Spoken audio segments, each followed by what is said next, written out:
जाती sugar level आपका बढ़ जाता है। उसके लिए क्या करें, ये 5 आसन अवश्य करें और 5 आसन करके अपने आप को बीमारी से मुक्त करें। ऐसे वज्रासन में बैठ जाएं और सांसों की गति सामान्य करें।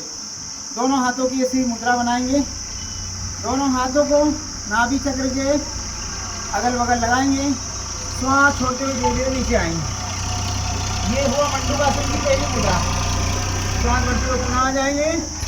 और ये दूसरा अभ्यास मंडूकासन का, दाएं हाथ पे बाएं हाथ की हथेली श्वास छोड़ते हुए धीमी गति से नीचे झुकने का प्रयास करेंगे। हाथों को नाभि से थोड़ा दबाव बनाने का प्रयास करेंगे।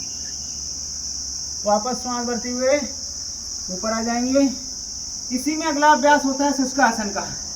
दोनों हाथों को नीचे छोड़ते हुए थोड़ी को जमीन से लगाने का प्रयास करेंगे और धीमी गति से कपालभाति का अभ्यास इसी में करेंगे।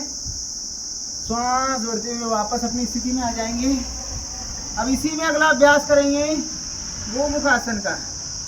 ये गोमुखासन फेफड़े को मजबूत बनाता है, शुगर लेवल कंट्रोल तो करता ही है, साथ में हमारे पाचन तंत्र को भी बढ़ाने में बहुत लाभकारी होता है। इस प्रकार से दोनों हाथ को आपस में पकड़ लेंगे, थोड़ी देर रोकने का प्रयास करें अपने आप को, और जब शरीर थक जाए तो धीरे धीरे अपनी स्थिति में आ जाएं और पैरों की स्थिति को बदल लें।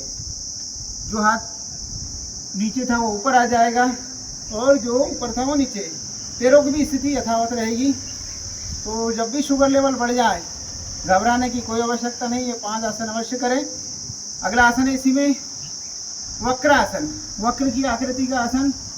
एक पैर को होल्ड करेंगे, दूसरे पैर से विपरीत पैर के घुटने को स्पर्श करने का प्रयास करेंगे।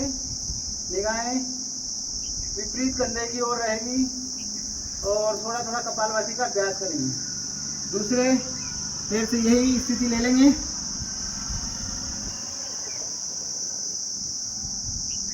आप धीरे धीरे रिलैक्स होकर के इस प्रकार से बैठ जाएंगे हम दंडासन में।